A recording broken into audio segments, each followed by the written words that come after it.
Nalazimo se na krovu Popovog polja u jedinici poručnika Ivankovića među ruskim dobrovoljcima. Ko ste vi, Sergej Timašov? Ja sam Rus, inače pravi Rus sa Crnoga mora i Krim, poluostrvo Krim.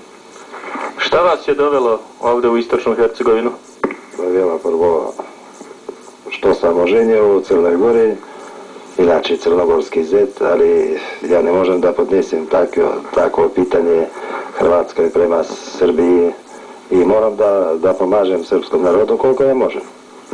Kako su vas dočekali srpski vojnici? A Bogom je fino. Nažalost, morali smo, kao što ste vjerovatno i vidjeli, prekinuti naš razgovor sa Serjožom, jer su nas hrvatski bojovnici sa okolnih čuka dočekali ne baš gostoprimljivo. Ali pitamo poručnika Ivankovića, kakvi su Rusi vojnici? Što da vi kažem o ruskim vojnicima, kad su to dobri borci, dobri drugovi, disciplinovani, svaki zadatak savjesno obavljaju svojski, ono što kažu, bez pogovora i bez ikakve ljutnje. Šta njihovo prisustvo znači za moral naših vojnika? Veliki